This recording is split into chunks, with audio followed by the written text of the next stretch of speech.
We all go a little mad sometime.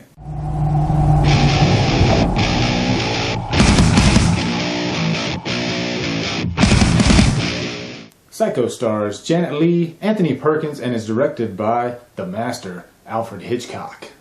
Guys, Psycho is one of the greatest horror movies of all time, and for good reason. It was one of the first movies to really scare people, and it didn't use ghosts or goblins or monsters. It was real people. This could happen to anybody.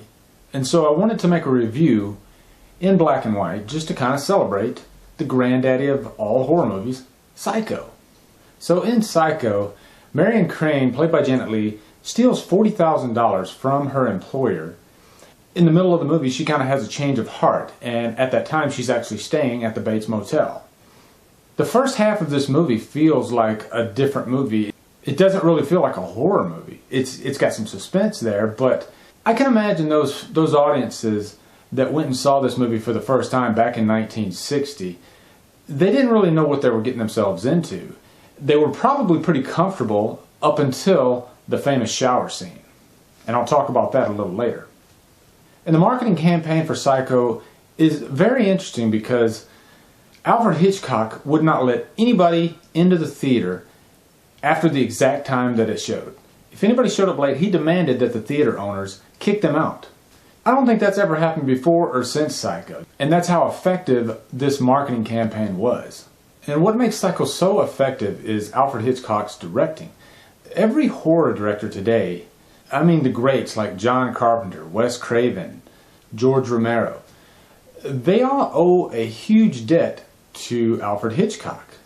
And his style is still copied to this day. He truly was the master of suspense. He knew how to use the camera in different ways to make the audience feel unease. And one scene in particular is the famous shower scene. When you watch that scene for the first time, you swear that you see that knife actually go in to Marion Crane's body. You swear that you actually see blood leave her body.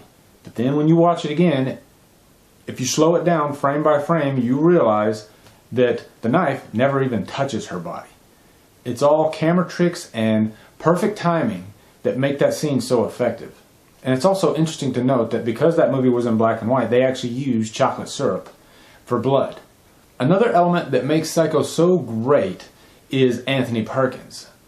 Without that performance, I don't think it would have worked as well as it did. Anthony Perkins really had that character of Norman Bates down, and still to this day, nobody can touch his performance of Norman Bates.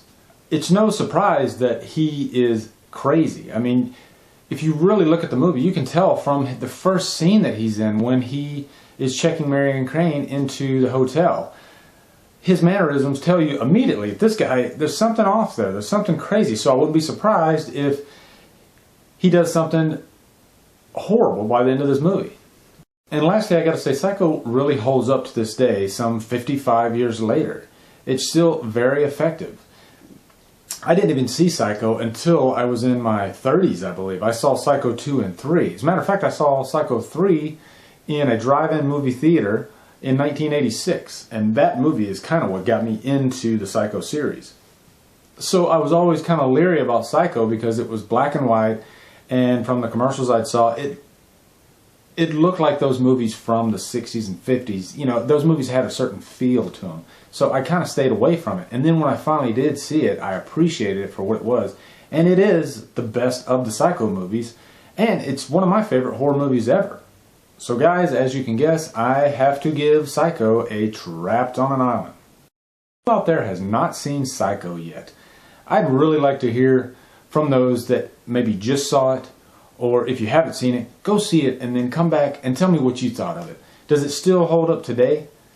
I love this movie and I'm looking forward to your thoughts. Guys, subscribe to my channel, follow me on Facebook and Twitter. Thank you for watching, and Humdrum.